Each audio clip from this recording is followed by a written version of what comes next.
Hi అండి. ఈరోజు నేను మీకు వినిపించబోయే కథ ఇదే కథ ప్రేమలోని పార్ట్ 30 అండి. ఇంకా కథలోకి వెళ్తే, అనన్య మెరూన్ కలర్ శారీలో రెడీ అయ్యి వాష్రూమ్ నుండి బయటకు వచ్చి చూస్తుంది. సిద్ధు కనపడకపోవడంతో ఎక్కడికి వెళ్ళాడు అనుకుంటుంది. గోడ పక్కనే ఉన్న సిద్ధు ఆమె చేయి పట్టి లాగి గోడకి ఆమెను అదిమి పెట్టి, నువ్వు చీర కట్టుకున్న ప్రతిసారి నేను నా కంట్రోల్ తప్పుతున్నాను అంటాడు. తర్వాత నడుంపై చేయి వేసి దగ్గరికి తీసుకుని తనని ముద్దు పెట్టుకుంటాడు. తర్వాత తనని బెడ్ దగ్గరికి నడిపించుకుంటూ వెళ్తుంటే, సిద్ధు, డేటింగ్కి వెళ్తున్నాం పద అంటుంది. నాకు ఎక్కడికి వెళ్ళాలని లేదు, ఇక్కడే నీతోటే ఉందామనిపిస్తోంది అంటాడు.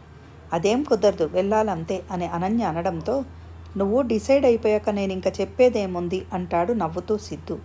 తర్వాత ఇద్దరూ కూడా బయటికి వెళ్తుంటే, అనన్యతో, ఇప్పుడు నన్ను ఆపావు కానీ నువ్వు నన్ను రాత్రి ఆపలేవు అంటాడు నవ్వుతూ సిద్ధు. అనన్య సిగ్గుపడుతూ టైం అయిపోతోంది అనే విషయాన్ని చెప్పడంతో ఇద్దరూ బయటికి వెళ్తారు. ముందు మనము ఎక్కడైనా తినేసి వెళ్దాము అంటాడు సిద్ధు. ఎక్కడికి వెళ్తున్నామంటుంది అనన్య. ఎక్కడికి వెళ్తున్నాము అనేది నీకు వెళ్ళాక తెలుస్తుంది అంటాడు. తర్వాత ఇద్దరూ కూడా రెస్టారెంట్కి వెళ్ళి భోజనం చేసి అక్కడి నుండి సినిమాకెళ్ళి సినిమా చూసి బయటికి వస్తారు. ఈ లోపల సిద్ధుకి కాల్ రావడంతో, నేను కాల్ మాట్లాడేసి వస్తాను, నువ్వు ఇక్కడే ఉండు అంటాడు అనన్యతో.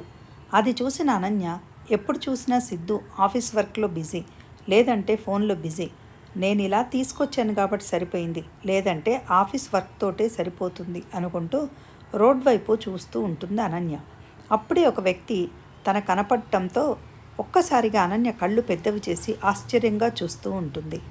రోడ్డుకి అవతలి వైపు, తర్వాత కంగారుగా రోడ్డు క్రాస్ చేసి అటువైపు వెళ్తుంది.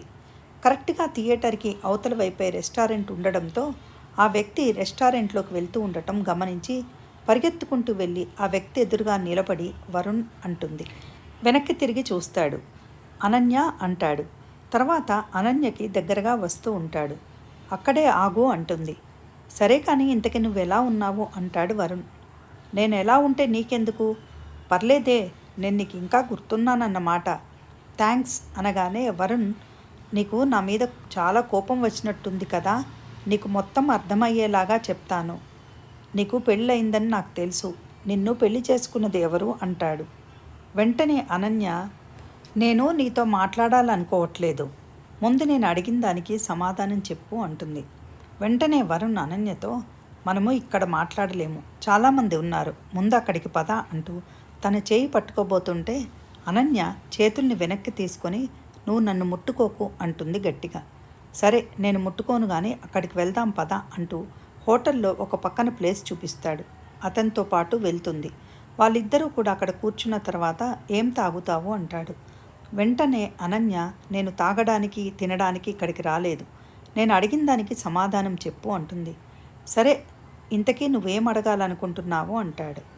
నేనేం అడగాలనుకుంటున్నానో నీకు తెలియదా అని అనన్య సూటిగా అడుగుతుంది. ఓకే, నేను ఇక్కడికి ఇప్పుడు ఎలా వచ్చాను అనే కదా, నేను ఇప్పుడు సిటీలో ఉండట్లేదు, బయట ఉంటున్నాను, నా పేరెంట్స్ కూడా ఇక్కడ లేరు ఇప్పుడు అంటాడు. నువ్వు ఆ రోజు ఎందుకు పారిపోయావు అది చెప్పు ముందు, మిగతా సుత్తంతా నాకెందుకు అంటుంది. సరే అని వరుణ్ అనన్యతో, నువ్వు నమ్మితే నమ్ము, లేకపోతే లేదు, ఆ రోజు నేను నిన్ను పెళ్లి చేసుకోకుండా పారిపోవాలి అనుకోలేదు.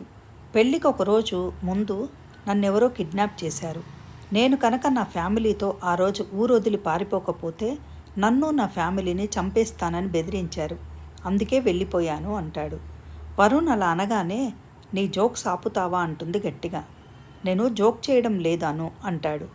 నువ్వు నన్ను అను అని పిలవకు, నాకు చిరాగ్గా ఉంది, నువ్వు తప్పు చేశావని నీకు కూడా తెలుసు, కాకపోతే నా టైం బాగుంది కాబట్టి ఆ టైంలో నన్ను ఒకళ్ళు రక్షించారు, నువ్వు నాకు కథలు చెప్పకు, నేను వినాలనుకోవట్లేదు, నువ్వు కావాలని పారిపోయి కిడ్నాప్ అయ్యానని అబద్ధం చెప్తావా అంటుంది. తర్వాత అనన్య లేచి నిలబడి మెయిన్ రోడ్ వైపు వస్తుంది. అదే టైంలో సిద్ధు వచ్చి, ఎక్కడున్నావు, నేను నీకు చాలాసార్లు ఫోన్ చేశాను కానీ నువ్వు తీయలేదు అంటాడు. నా ఫోన్ సైలెంట్లో ఉంది అని సిద్ధుతో చెప్తుంది. అనన్య తర్వాత, నాకు తలనొప్పిగా ఉంది, ఇంటికి వెళ్దామా అని సిద్ధుతో అనగానే, ఏమైంది ఇంత సడన్గా నీకు, నువ్వు బాగున్నావా అంటాడు. కరెక్ట్గా అప్పుడే వరుణ్ అనన్య దగ్గరికి వచ్చి, అనన్య అంటాడు. అనన్యని అలా పిలవగానే ఎవరా అని సరిగ్గా అప్పుడే సిద్ధు కూడా వరుణ్ణి చూస్తాడు. వెంటనే అనన్యని తన వైపుకి లాక్కుని ఇప్పుడు నీకేం కావాలి అంటాడు కోపంగా చూస్తూ. అది చూసిన అనన్య ఏంటి సిద్ధుకి వరుణ్ణి చూడగానే అంత కోపం వస్తుంది, అంటే సిద్ధుకి వరుణ్ ఎలా తెలుసు అని మనసులో అనుకుంటూ ఓకే ఓకే తను మొన్న చెప్పాడు కదా ఇన్స్టాలో నన్ను ఫాలో అవుతున్నానని, అప్పుడే నాతో వరుణ్ ఉన్న ఫొటోస్ వీడియోస్ చూసి ఉంటాడు అనుకుంటుంది. వరుణ్ అనన్య చెయ్యి పట్టుకొని నన్ను కిడ్నాప్ చేసింది ఎవరో తెలుసా ఇతనే అంటూ సిద్ధుని చూపించి ఇతను మంచివాడు కాదు, నాతో నిన్ను వదిలేసి వెళ్ళిపోమని లేదంటే ఫ్యామిలీని కూడా చంపేస్తానని బెదిరించాడు అంటాడు. వెంటనే అనన్య చేతులు వదిలిపెట్టి నీకు బుద్ధుందా, ఏది చెప్తే అది నేను నమ్మేస్తాను అని ఎలా అనుకున్నావు అని గట్టిగా అరుస్తుంది. నీకు నా మాట మీద నమ్మకం లేకపోతే అతన్నే అడుగు అంటాడు వరుణ్. అనన్య సిద్ధు వైపు చూస్తుంది. వరుణ్ అనన్యతో నేను అబద్ధం చెప్పలేదు, నిజం చెప్పాను, నేను చెప్పిన ప్రతిదీ కరెక్ట్, ఇప్పుడు నువ్వు నన్ను నమ్ము అంటాడు. అప్పుడే అనన్య దగ్గరికి వచ్చి సిద్ధు తన మాటలు నమ్మకు, అతను వేరే ప్లానింగ్తో వచ్చాడు, నీకు మొత్తం ఎక్స్ప్లెయిన్ చేస్తాను, అతను నిన్ను ప్రేమించడం లేదు అంటాడు సిద్ధు. చుట్టూ ఒకసారి చూసి సిద్ధు వైపు తిరిగి నువ్వు నిజం చెప్పు, నువ్వు అతనిని కిడ్నాప్ చేసావా లేదా అదొక్కటే చెప్పు అంటుంది.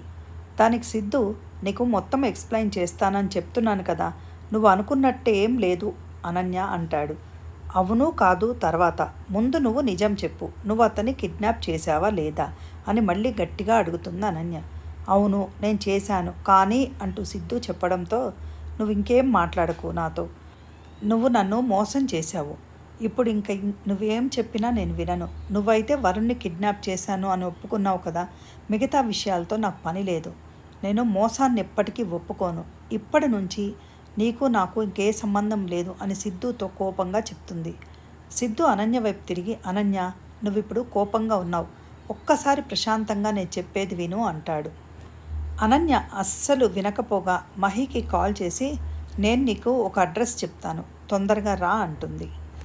వెంటనే మహి అనన్యతో నేను వస్తాను కానీ ఏం జరిగింది, ఎందుకంత సీరియస్గా మాట్లాడుతున్నావు అంటుంది. దానికి అనన్య నేను నువ్వు వచ్చాక ఎక్స్ప్లెయిన్ చేస్తాను, ప్రస్తుతానికైతే నాకు చాలా కోపంగా ఉంది, నిన్ను కలిశాక చెప్తాను అంటుంది. సిద్ధు అనన్య దగ్గరికి వెళ్తూ ఉంటాడు కానీ వరుణ్ సిద్ధు ముందుకు వచ్చి నీకు అర్థం కావట్లేదా, ఇప్పుడు తనేం చెప్పిందో, ఇంకా నువ్వు అవసరం లేదని చెప్పింది కదా, నీకు తనకి సంబంధం లేదు అని కూడా చెప్పింది కదా, వినిపించలేదా అని వరుణ్ అన్నా కూడా వరుణ్ణి తోసేసి సిద్ధు అనన్య వైపుకు వెళ్ళి ఆమె చేతులు పట్టుకుని ఒక్కసారి నా మాట విను, నేను ఇందాక చెప్పిన దానికి నువ్వు షాక్ అయ్యావని నాకు అర్థమైంది, కానీ ఒక్కసారి నా మాట విను, నేను ఎందుకు అలా చేశానో అంటాడు. అనన్య సిద్ధు చేతుల్ని తోసేసి ఇంకా నువ్వు నాకేం చెప్పక్కర్లేదు, అంతా నీ చేతుల్లోనే ఉందనుకుంటున్నావా, అంతా నీ ఇష్టం వచ్చినట్టే చేయాలనుకుంటున్నావా, ఎదుటి వాళ్ళకి మనసు ఉండదా అంటుంది. నువ్వు మంచివాడివి అనుకున్నాను, నేను ఏదైనా భరిస్తాను కానీ మోసాన్ని భరించను అంటుంది. వెంటనే సిద్ధు అంటే నీ ఉద్దేశం అంటాడు.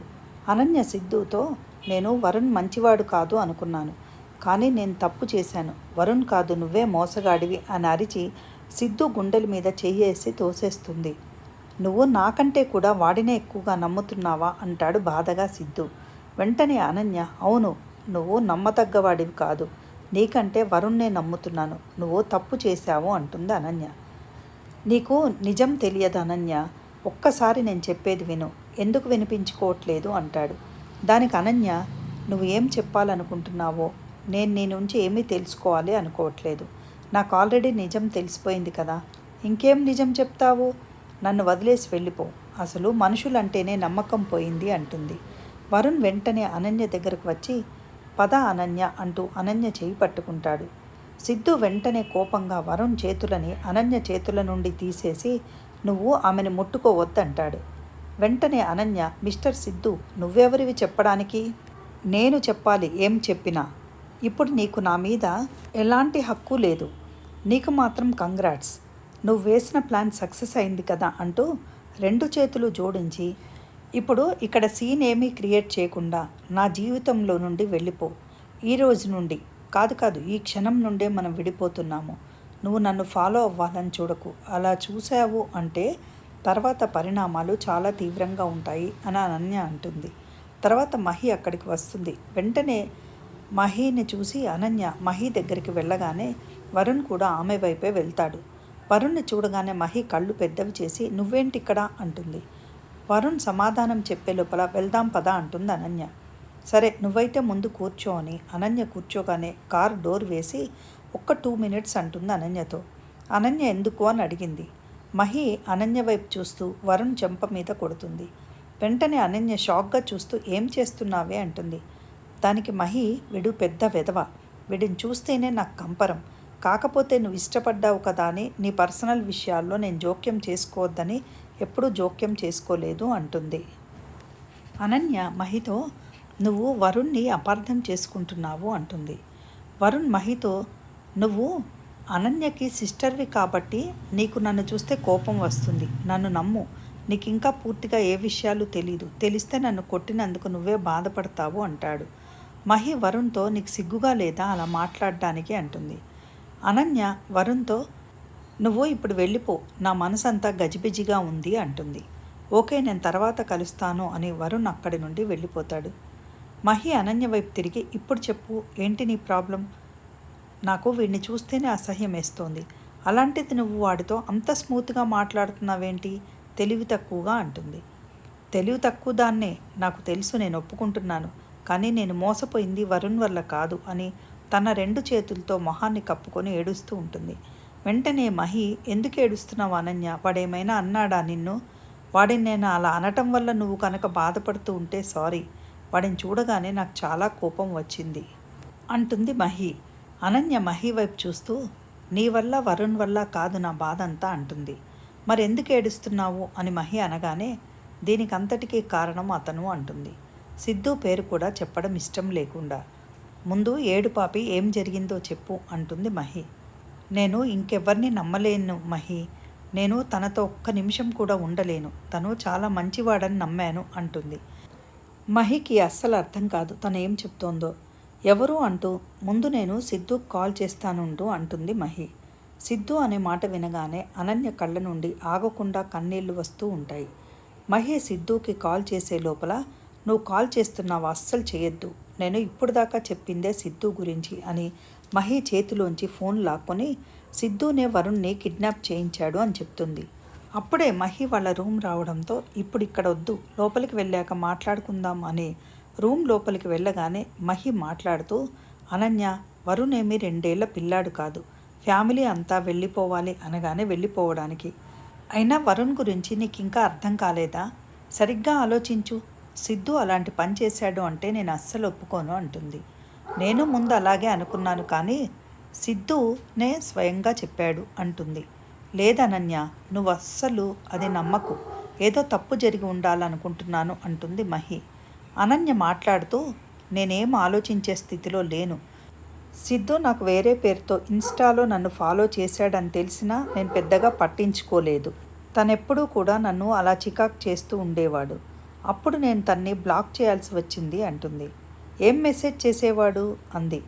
ఏదైనా అసభ్యంగా మెసేజ్ చేసేవాడా అంటుంది మహి. లేదు, ఎప్పుడూ నాతో మాట్లాడడానికి ప్రయత్నించేవాడు, పగలు లేదు రాత్రి లేదు, కాకపోతే చెత్తగా అయితే పెట్టేవాడు కాదు మెసేజెస్, నా గురించి తెలుసుకోవడానికి ఎక్కువ ట్రై చేసేవాడు, అందుకని నేను రిస్క్ తీసుకోలేక అతన్ని బ్లాక్ చేశాను, నేను మాత్రం ఇంకా సిద్ధు మొహం చూడను, డైవర్స్ తీసుకుంటాను అంటుంది అనన్య. ఈ రోజుకి ఈ కథ ఇంతేనండి. ఆ తర్వాత ఏం జరగబోతోంది అనేది ఎంతో ఇంట్రెస్టింగ్గా సాగే మన కథలోని నెక్స్ట్ పార్ట్ కోసం మన నెక్స్ట్ వీడియో చూడండి. మీకు కనుక కథ నచ్చినట్లయితే ప్లీజ్ లైక్ చేసి షేర్ చేసి సబ్స్క్రైబ్ చేసుకోవడం మర్చిపోకండి. Thank you for listening. Have a nice day.